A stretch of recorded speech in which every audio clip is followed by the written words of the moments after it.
Hey, this is Brent Jensen. You're listening to No Sleep Till Sabri, the show where we talk about the music that makes your skin vibrate. And today I am joined by a wide-mouth Mason drummer, Safwan Javed. Safwan, thanks, man. I appreciate you being here. Hey, appreciate you having me, man. Thanks for having me on. No problem. I'm an old wide-mouth Mason fan from the late 90s. I played the self-titled record to death. I love, My Old Self, Midnight Rain, all the great tunes. I still listen to you guys regularly. I play your stuff on my radio show. I actually saw you guys open for the Stones in Toronto, and I think it was 1997. I want to say Bridges to Babylon. Is that right? That is correct. That was one of them anyway. Yeah, that's bang on. Yeah. So what was that like, Safwan? Yeah, I mean, it's one of those things where like it's a notch on your belt that, look, it's 20 some years later and we're still talking about it. So, yeah.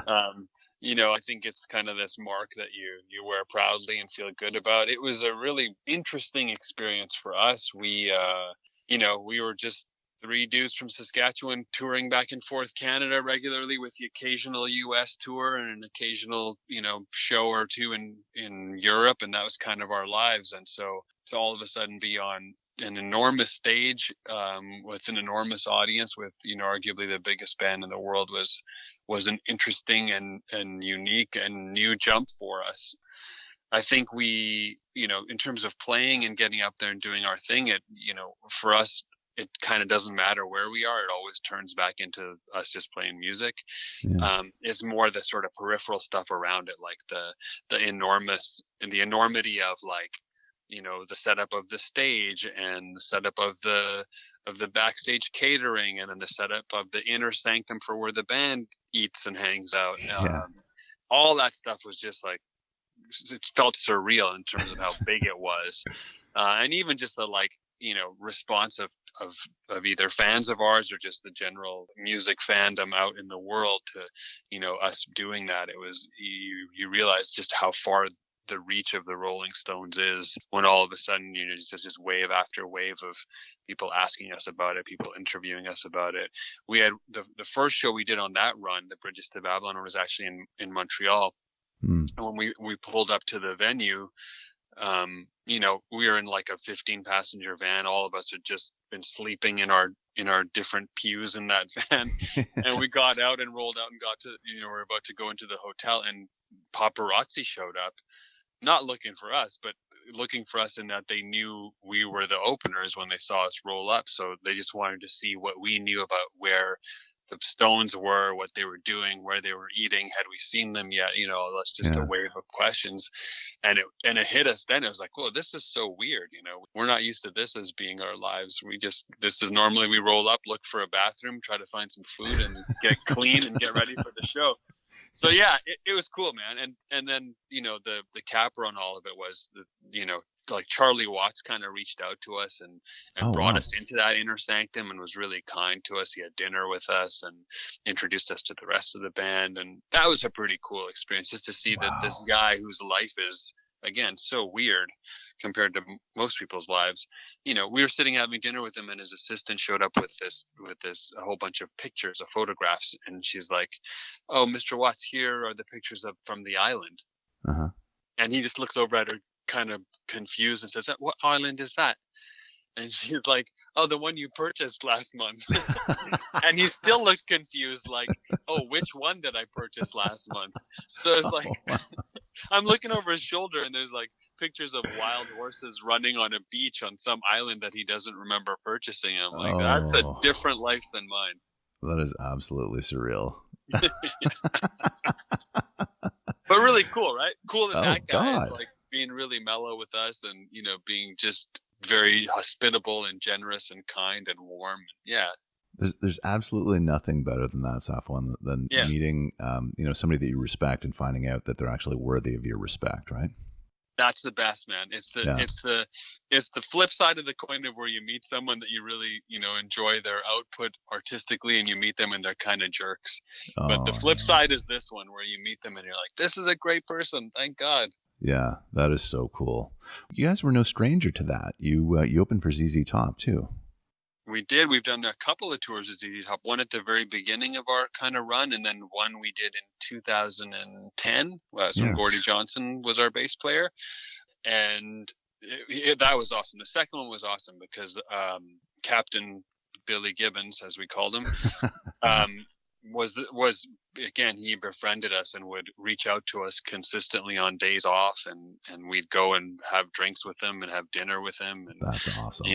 get invited to like his barbecue where he'd make his special guacamole, and it was just cool, man. He was constantly offering us often hilarious life advice, like he was telling me he gave me a lot of advice on beard maintenance, which funnily enough would have meant that I'd have a beard that looked a lot like his. He gave advice on what to do for don't trust bankers and what to do with your money, and he is just a great guy. That's hilarious. Wow, that's great. You've probably got a lot of stories. Many of them I can't tell, but yeah, there are some good ones. So, Safwan, fun fact, you are also an entertainment lawyer focusing on intellectual property law. Wide Mouth Mason fans might not know that. Yeah, it was kind of unintentional, at least until it actually happened. Before the band took off, I was in university, and the plan was to go to law school, and that's the kind of I negotiated a deal with my parents saying, look, I know you really want me to keep going. For my parents, education was really important. Post-secondary education was very high in their list of things you're supposed to do as a given. And so, I was doing my undergrad, and the band just started to take off, and I had to kind of convince them and say, look, let me just try this out. It's not often you get offered like a major label contract, so let me just try it out and see what happens. Yeah. And then I'll come back. If it doesn't work out, I'll come back and do more degrees, specifically a law degree. That's where I was headed anyway. And so it worked out band wise, and fast forward to a decade or so later, after having done countless years of at least 200 gigs a year, being on the road constantly, or being in a studio writing and recording, it felt like the right time. Like, what, I think I can go back. But I wasn't intending to practice law. It was mostly just like an exercise to work my brain in a different way and experience that again. And so I went to law school and loved it, and with no intention of practicing. That's probably why I loved it.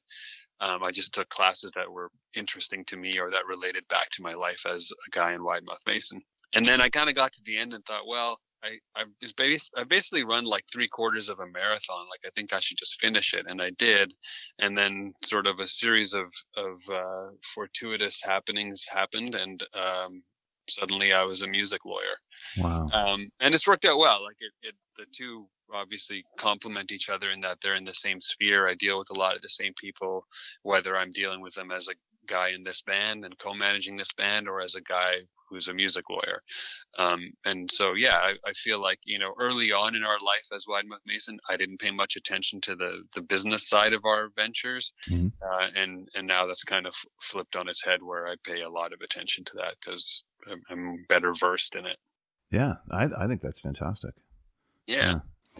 Now, the big news, Safwan, in the Wide Mouth Mason camp is the forthcoming 20th anniversary reissue of your record Stew in November of 2020. It's going to be released as a limited edition LP. It's a great record. I love this one too. Very funky and pretty eclectic, and I guess hence the name. So how did this whole reissue concept for Stew come together? So, we'd had, over the years, we've always been kind of tried to be really accessible to fans and be really interactive with fans because, A, we dig our fans, and B, I think it makes sense in this day and age to be reachable. So for many years, fans have been asking for back catalog to be available on vinyl. They were never pressed to vinyl in the first place, so they weren't mastered for vinyl. The artwork wasn't made for vinyl. And so it was always kind of a thing that we kind of, explore a little bit, but it never really went too far. Finally, we got to a place where we said, look, this is a great opportunity right now, where it's an anniversary. It's a good excuse to get the vinyl pressed for this. Because of COVID lockdowns, we had a bit more availability in terms of time and focus to be able to do what you need to do. And there's a lot to do to get it to where you need to get it. And so, yeah, I think just things kind of lined up for us to be able to pull it off. And so we really went after it, and through several months of labor, it got done. And so, here's where we land. And you're right to say it's the funkiest of Yeah. our albums. That was on purpose. Like, at the time we made it, we were collectively listening to things like Sly and the Family Stone, or the Meters, or Marvin Gaye, or Stevie Wonder, or Prince. And so, typically with us, anything we're listening to seeps into then what we put out, without whether we're conscious of it or not. This one was very conscious, though. We sat down and did, like, deconstruction analysis of what made those records we were listening to funky, what made them do the thing that they were doing. Gordie Johnson, who produced the album, coined a phrase called groove science, which is us sitting there and really breaking down what makes the groove in those particular records. And so then we'd kind of reconstruct it in the Wide Mouth Mason universe. And there you go. Stu is what came out of that. I was going to say Gordie Johnson probably had, a hand in this for sure. The funk aspect of it. He's a funky guy. He didn't. So we were writing and demoing for what would be the third album, Stu, and didn't really know what direction we were going to go with it. And then as we were demoing, it started to, unconsciously, it was starting to go in this direction. And it just so happened, timing wise, to line up with Gordie being in Alberta for an extended stretch. And we were demoing in Edmonton, and we were friends, and he'd helped us a lot in the past. He knew us really well, and he was a bit of a mentor and big brother to us. And so we happened to get in contact with him and said, "Hey, here's what we're doing. What are you up to?" And say, "You know what? I'm gonna come meet you guys. Let's see what happens." Wow. That's awesome. And then it all clicked. He got what we were doing. He listened to some of the demos we'd already made, and we had like good listening sessions to other records. I think that's when he probably introduced us to the band called the Meters, as well as a bunch of other stuff. We dove into some James Brown, Jimi Hendrix Band, the Gypsies, and it was like, he got what we were going for, and we came up with this concept, and we were off and running. Wow. That's cool. Yeah. That is so cool. I'm looking forward to this coming out. As I said, I'm a Wide Mouth Mason fan. I like this record too, so good for you. I'm really happy you guys are doing this. You may also, if you get in quick enough, you'll get, there was one track that was on in those sessions, but that didn't get put on Stu, but we are releasing it as a separate standalone vinyl single. I think there's a limited number of those, but yeah, check the links in our socials or on our website, and if those are still available, you might want in on those. I think they'll ultimately be up on streaming platforms anyway. Okay. It may already be up on SoundCloud and the like. Okay. I'll check that out. That's great. And pre-order can be done through your website, your web store, right? Yep, and socials have all the links in the bios or pinned to the top. Perfect. That's great. Awesome. Okay, my man, are you ready to get into your song list? Yeah, let's go. All right. This song list is going to be very educational for a lot of people, myself included. I love what I see here. I know a couple of these. I do not know a couple of these. And I can tell you that it's, compared to what I see regularly, it's unconventional, but I really like that. No, really, this is going to be very cool. I'm going to take some pride in that. Do. Seriously. Right. Yeah, no, definitely do. Let's get started with Marvin Gaye. Now, I know this one, Inner City Blues, from What's Going On. Inner City Blues, maybe you want to holla. Okay, so first of all, just listen to the bass line. If you do nothing else, just sit and listen to what's going on with that bass line. It's crazy. It's maybe the coolest thing I've ever heard in terms of bass lines, and I'm a big fan of bass lines. So that's one. Two, the lyrics of what's going on and the social commentary of society at that stage, and in many ways, we're still there. And three, Marvin Gaye's voice. Marvin Gaye's voice is up there in the whatever top number list you want to make. He has one of the purest, most soulful voices ever. Yeah. And I think this song really showcases that as well. And then four, if you hear anyone in the background sounds like people kind of milling about, talking and stuff. Hmm. Those are two dudes that used to play for, or maybe even more, but I know at least two dudes that used to play for the Detroit Lions, because around about that time, Marvin Gaye became friends with the Detroit Lions, this a Wow. football team in the NFL, especially those two dudes. I think it was Mel Farr, and I can't remember who the other one was. And it turns out that Marvin Gaye was so like naturally gifted as an athlete, even though he didn't really pursue that, Hmm. that he even got, because of that friendship, got invited to go try out for the Lions and showed up for one of their training camps. And Wow. so they showed up and just stood around and were the extras in the background of that song. So No there you go. way. That's my bit. Those are my bits on that jam. That's amazing, man. Don't you love though, like just the looseness of that? Like there's two dudes in the studio while they're recording this. Do you know what I mean?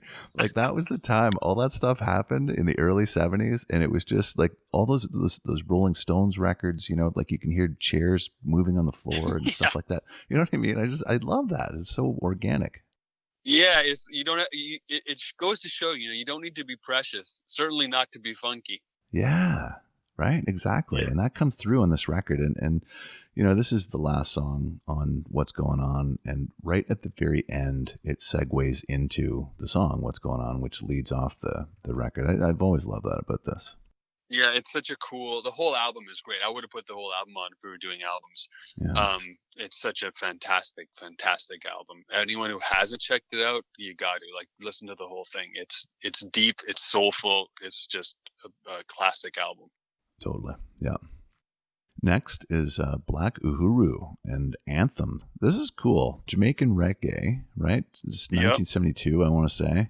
Yeah. It just like a really interesting spin on this tune too, because it's got like electric drums, and it almost Yeah.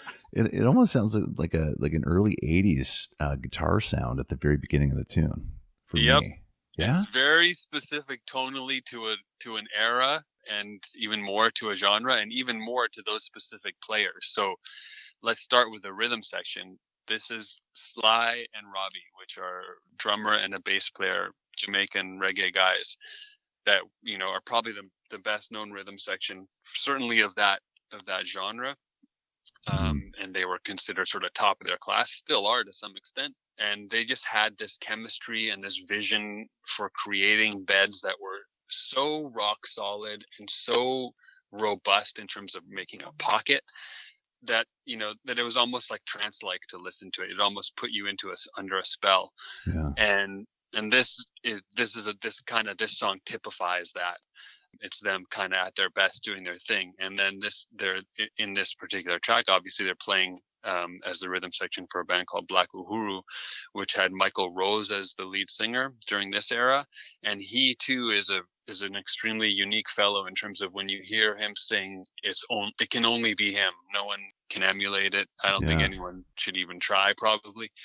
And I'm personally just a big Black Uhuru fan. They have a large catalog of incredible songs that you can just spend an entire day listening to, whether you're listening to a few over and over or whether you're listening to the whole catalog a couple of times through. hmm But to me, this sort of is one of my favorite reggae songs ever.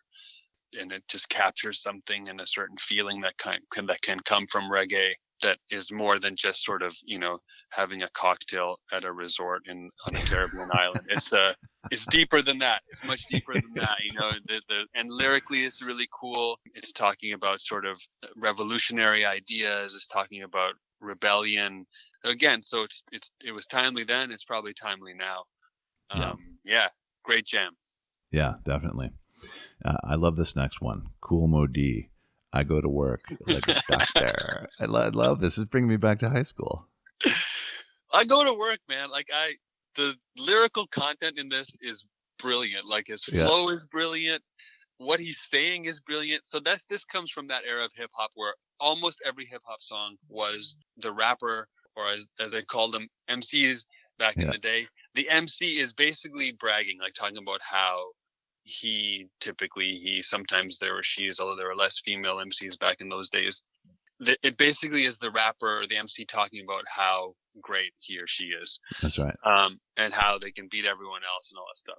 And I just like the spin on that idea that this is like Kool Moe Dee's take.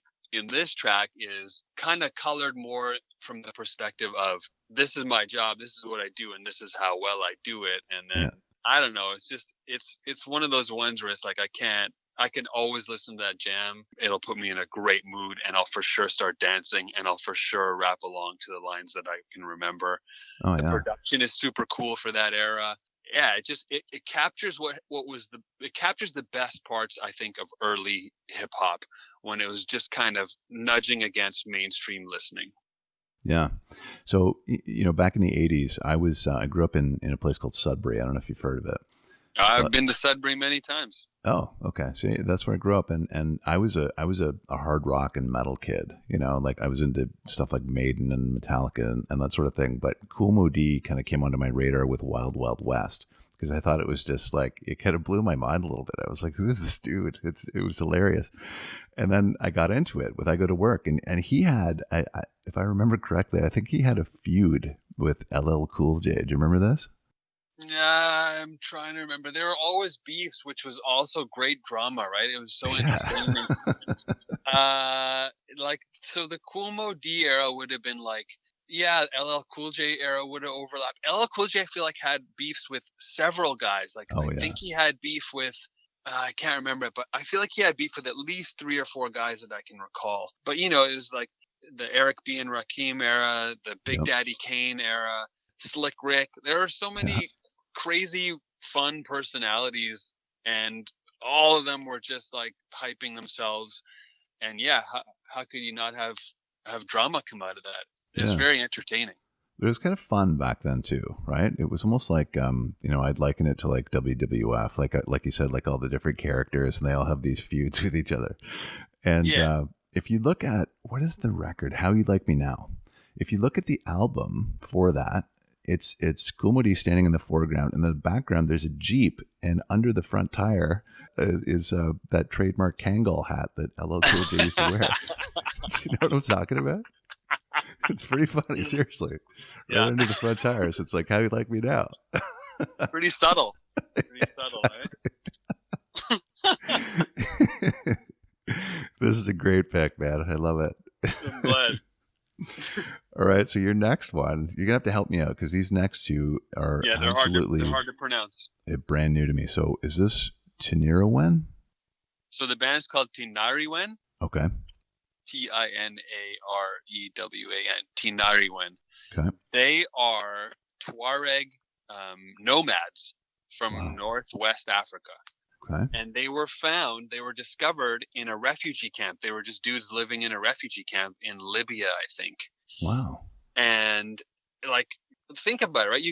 If you walk into a refugee camp in Libya, do you think you're going to see electric guitars plugged into amps? Like, I don't even imagine most refugee camps have electricity, right? No, God, no. Maybe I'm misunderstanding, or I've mischaracterized refugee camps, but I don't think of them as great places for people to be. And I would imagine electricity would be challenging at the best of times. But anyway, so these dudes get discovered in a Libyan refugee camp, and the person who discovered them is like, oh my God, this is the coolest thing I've ever seen.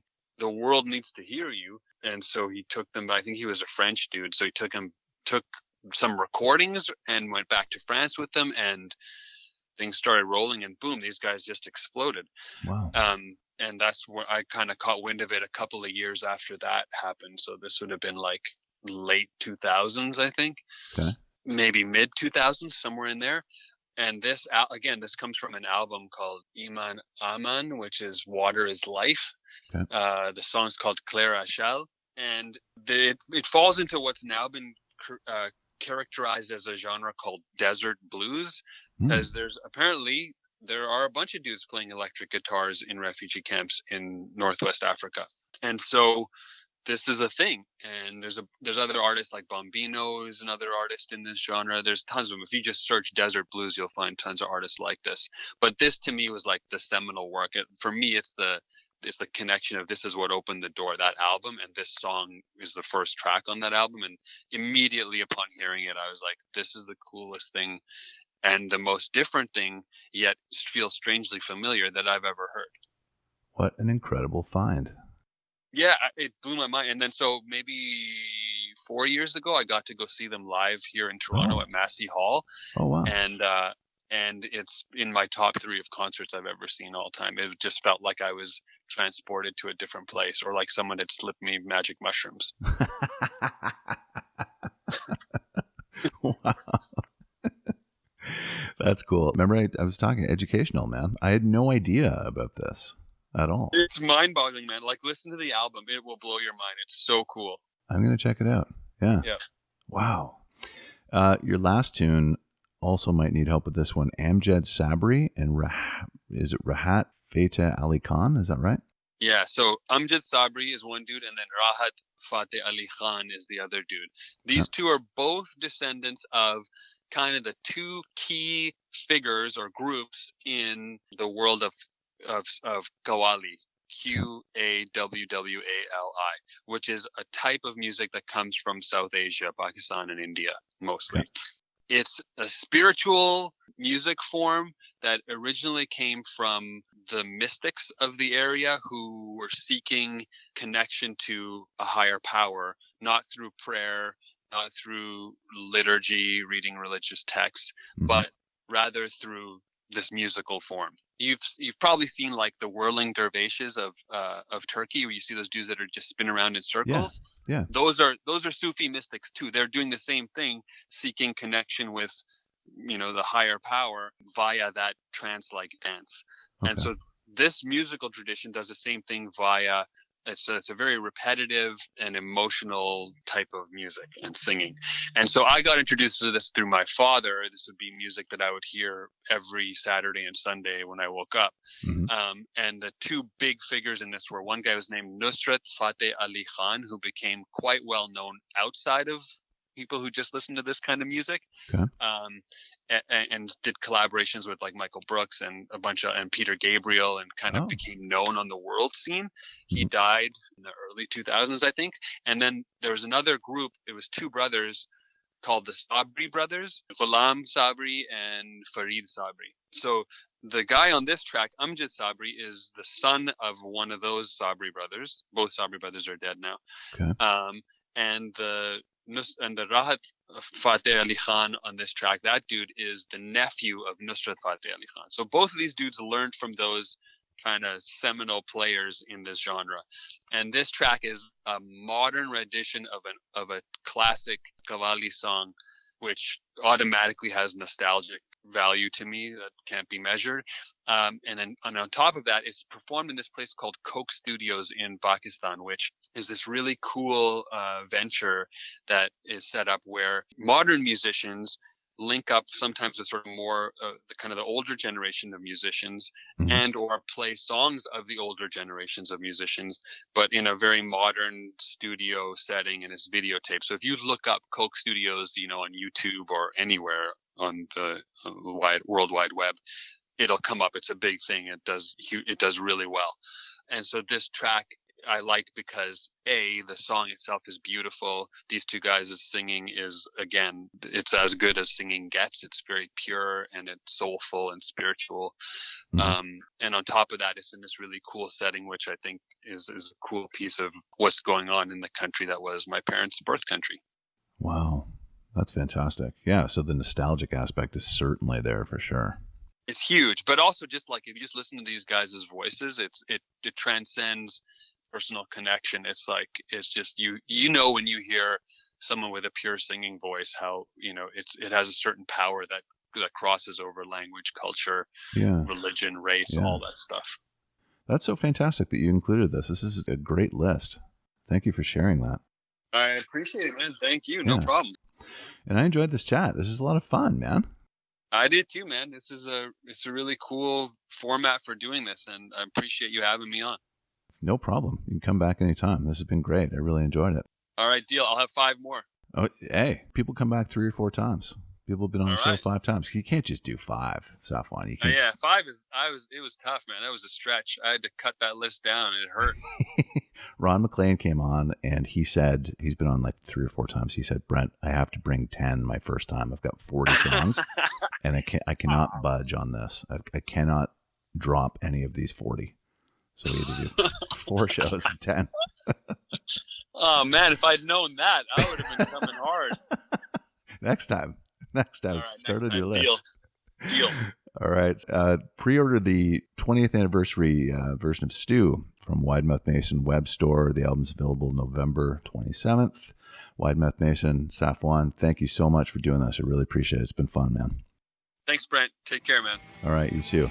This has been No Sleep Till Sabri with Brent Jensen and my very special guest, Wide Mouth Mason drummer Safwan Javed. Till next time, folks. Take good care. Brent Jensen is the best-selling author of No Sleep Till Sabri, Leftover People, and All My Favorite People Are Broken.